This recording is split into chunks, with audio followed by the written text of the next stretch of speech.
আনন্দঘন পরিবেশে সম্পন্ন হলো স্বেচ্ছাসেবী সংগঠনের কমলনগর ফাউন্ডেশনের 2025-28 সেশনের কার্যনির্বাহী কমিটির সংবর্ধনা ও অভিষেক অনুষ্ঠান।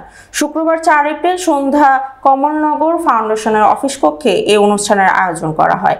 অনুষ্ঠানে প্রতিষ্ঠাতা এআই তারেক সভাপতিত্বে উপদেষ্টা পরিষদের সদস্য, কমলনগর রিপোর্টার্স ক্লাব সভাপতি ও সংগঠনের উপদেষ্টা মোহাম্মদ ইসমাইল হোসেন বিপ্লব, চর ফলকন মাওলানা পাড়া সরকারি প্রাথমিক বিদ্যালয়ের প্রধান শিক্ষক, সংগঠনের উপদেষ্টা মোহাম্মদ মাকসুদুর রহমান এবং হাজিরহাট বণিক সমিতির সিনিয়র সহসভাপতি, সংগঠনের উপদেষ্টা মোহাম্মদ ওমর ফারুক কমলনগর ফাউন্ডেশনের 2025-28 সেশন সাধারণ পরিষদ ও কার্যনির্বাহী পরিষদের কমিটির ঘোষণা করেন এবং নতুন কমিটির কার্যকরী পরিষদের সকল সদস্যকেও ফুল দিয়ে বরণ করে নেন।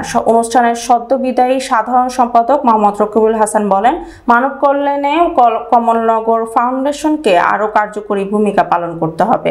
সমাজে অসহায় দরিদ্র মানুষের কল্যাণে নিবেদিত প্রাণ হয়ে কাজ করতে হবে।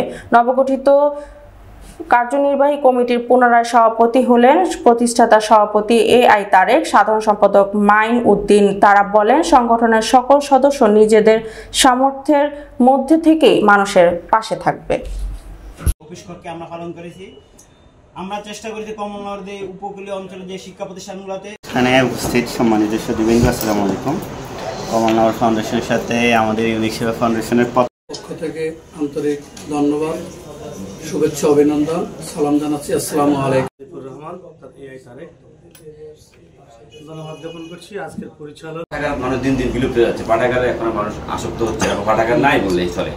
আমরা যেহেতু এখানে অফিস আছে বা হচ্ছে আরও যদি অন্য কোথাও সুযোগ হয়, যদি চেষ্টা করি আমাদের একটা পাঠাগার যতটুকু সম্ভব পাবলিক সময় দিবে বা দেওয়ার চেষ্টা করুক। আমরা আমার জায়গা থেকে আমাদের একটা পাঠাগার করার চিন্তা ভাবনা আছে বা কিছু বই রাখার চিন্তা ভাবনা আছে, সেখানে পাবলিক বা পত্রিকা রাখার চিন্তা ভাবনা, সেখানে পাবলিক সময় দিবে এই আশা বা এরকম একটা প্রত্যাশা থাকে। দ্বিতীয়ত হচ্ছে আমাদের এখানে কমলনগর আমার এখন যে মিশন আমি আসলে যেভাবে আগাচ্ছি সেটা হচ্ছে কমলনগর যুব উন্নয়ন প্রশিক্ষণ কেন্দ্র।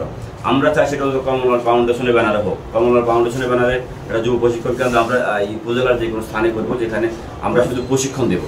অর্থাৎ আমরা তো আর বড় কোনো এই দাতা এখন তো মাসুদ এখানে আসেন, উনি আবার হচ্ছে প্রাইমারি পদের শিক্ষক, উনি শিক্ষক সমিতির নেতাও। এই কমলনগর অসংখ্য প্রাইমারি স্কুল আছে, কিন্তু এটা হচ্ছে কি এমন এক অবস্থা হয়ে গেছে বিভিন্ন প্রতিষ্ঠানের কারণে, শিক্ষা প্রতিষ্ঠানের কারণে প্রাইমারি স্কুল স্টুডেন্ট নেই শর্ট। কিন্তু আমার জানা মতো নবীগঞ্জ নদীর পাড়ে যায়, সেখানে স্পেসিফিক কোনো ভাসমান কিছু জেলে সম্প্রদায় আছে সেখানে। তারপর হচ্ছে আমাদের লুদু কেন্দ্রিক নদীর মন্দিরহাট বেশি, এগুলোতে ভাসমান কিছু জেলেরা আছে বা তাদের পরিবার আছে। আমরা চাচ্ছি যে অন্তত এই কমলনগর ফাউন্ডেশনের অধীনে একটা ভাসমান ছেলে মেয়েদের জন্য একটা স্কুল করা যায়। সেক্ষেত্রে আমরা যারা আছি মানে কাছে যে আছে সদস্যের সময় দিব, আমরা এখানে একটা রুম দিলাম আর হচ্ছে আমাদের এখানে কিছু বই খাতা দিলাম, ওদেরকে আমরা একটু মানুষ করবো।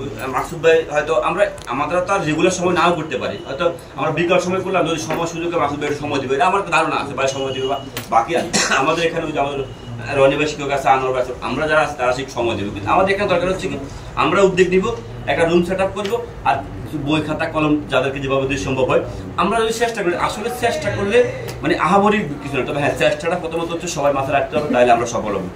এই তিনটা মিশন নিয়ে আগামী কমিটির কাছে আমার বা প্রস্তাবনা বা এখানে উপস্থিত সবার কাছে এই প্রস্তাবনাটুকু আমরা যদি সম্ভব হয় একটা যুব প্রশিক্ষণ কেন্দ্র, একটা ম্যাগনার পাড়ে একটা ভাসমান ছেলে মেয়েদের জন্য একটা স্কুল করা যায় কিনা, আর একটা পাঠাগার, সব মিলে হচ্ছে আমার হচ্ছে এই আগামী কার্যনির্বাহী কমিটির কাছে চাওয়া।